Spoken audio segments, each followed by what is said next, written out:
गण गण गणात बोते, गण गण गणात बोते, गण गण गणात बोते. रामकृष्ण हरी माऊली.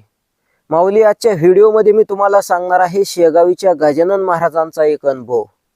दत्तात्रेय सूर्यकांत पाटील या नावाच्या व्यक्तीसोबत घडलेला शेगावच्या गजानन महाराजांचा हा प्रसंग आजच्या व्हिडिओमध्ये मी तुम्हाला सांगणार आहे. त्याच्यापूर्वी सगळ्यांना एक विनंती आहे की तुम्हालाही अशा पद्धतीचा काही दैवी अनुभव, काही साक्षात्कार जाणवलेला असेल तर नक्कीच मला सांगा. माझा नंबर या स्क्रीनवरती तुम्हाला देत आहे. तर चला मंडळी, जास्त वेळ न घेता हा शेगावच्या गजानन महाराजांचा प्रसंग तुम्हाला सांगायला सुरुवात करतो. त्याच्यापूर्वी आपल्या सर्व प्रेक्षकांचं आपल्या श्री स्वामी आज्ञा या चॅनलमध्ये सर्वांचं मनापासून स्वागत. श्री स्वामी समर्थ. चला, हा अनुभव तुम्हाला सांगायला सुरुवात करतो.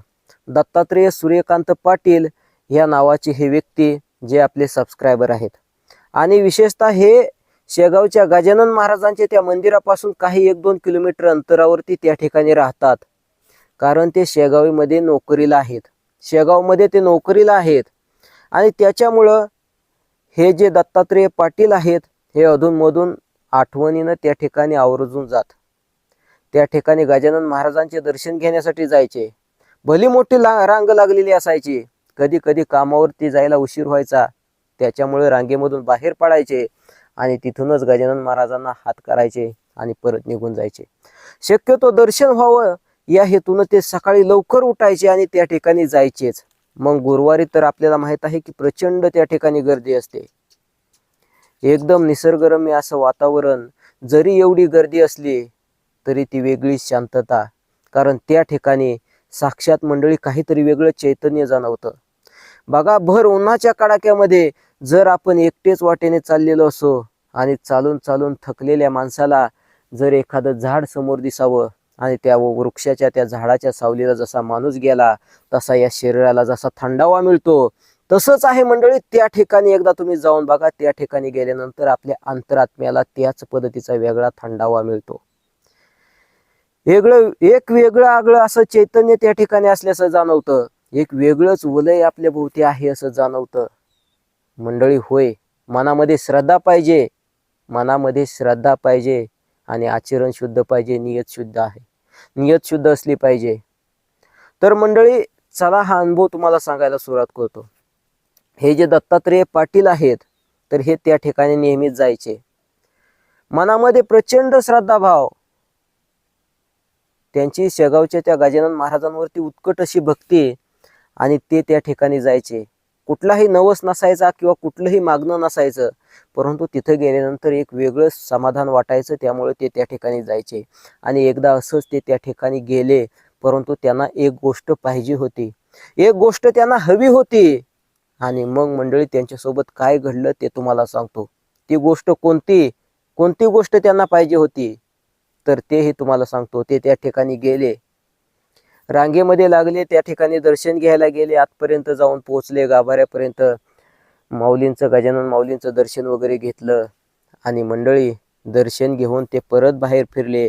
आणि जात असताना त्या ठिकाणी एक सेविका होती, म्हणजे श्री गजानन महाराजांचीच एक सेविका होती. नित्य सेवा करणारी ती एक माऊली होती, त्या एक ताई होत्या. आता हे जे पाटील आहेत हे पाटील त्यांच्याजवळ गेले, त्यांच्याकडे थोडंसं बघितलं आणि त्यांना म्हणाले की ताई, माझं एक काम आहे तुमच्याकडे. त्या बोलल्या की बोला ना दादा.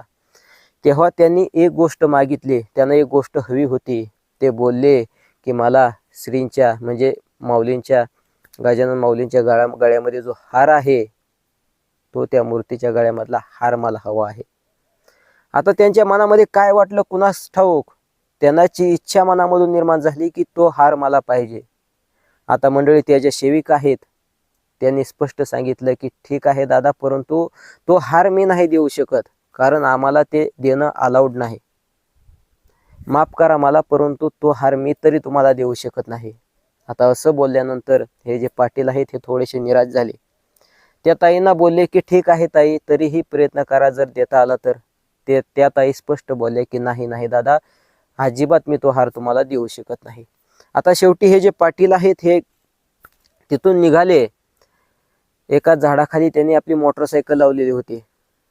आता थोडीशी त्यांना निराशा आली होती, कारण त्यांना ती गोष्ट हवी होती. श्री गजानन महाराजांच्या त्या गाड्यामधला हार त्यांना हवा होता. आता ते गाडीवरती बसले. आता खरं तर त्यांनी काही प्रसाद वगैरे घेतलेला होता, तो त्यांनी डिक्कीमध्ये ठेवला. गाडीवरती बसले, गाडी चालू केली, तिथून निघून गेले. आता मंडळी घडलं असं की तो दिवस निघून गेला, ती रात्र संपली. दुसऱ्या दिवशी सकाळी ते परत त्या ठिकाणी कामावरती जायला निघाले. आता ते घरून लवकर निघायच्या तयारीमध्ये होते. त्यांना श्री गजानन महाराजांचं दर्शन घेऊन नंतर ड्युटीवरती जायचं होतं, कामावरती जायचं होतं. आता ते गेले, पायामध्ये बूट वगैरे घातले आणि गाडीच्या जवळ गेले. गाडीच्या खोपडीमध्ये असणारं ते फडकं काढलं आणि सहज आपली गाडी पुसू लागले. आणि गाडी पुसत असताना सहज त्यांनी आपलं ती गाडीची डिक्की उघडली आणि बघताय तर काय, त्यांना आश्चर्याचा धक्का बसला. अक्षरशः त्यांच्या डोळ्यामध्ये अश्रू आले.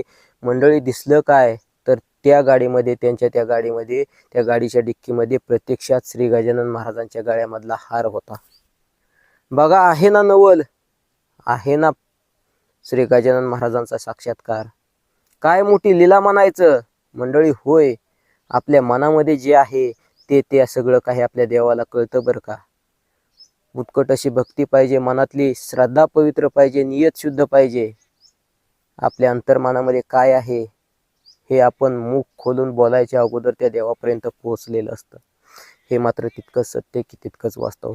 आता हा जो अनुभव आहे हा त्या व्यक्तीचा आहे, ते आपले सबस्क्रायबर आहेत श्री दत्तात्रय पाटील साहेब. त्यांनी हा अनुभव आपल्यापर्यंत पोहोचवायचा प्रयत्न केला. तर मंडळी, आता काहींना वाटेल, जे कोणी नास्तिक असतील त्यांना वाटत असेल की काय बुवा ही अंधश्रद्धा आहे. आता श्रद्धा अंधश्रद्धा या भानगडीमध्ये नास्तिक लोकांनी इथं मात्र डोकं घालू नये. कारण ज्यांना प्रत्यक्षपणे अशा पद्धतीचे जे अनुभव आलेले आहेत त्यांनाच माहीत आहे देवाचा साक्षात्कार काय असतो, देवाची लीला काय असते, देव म्हणजे काय असतं.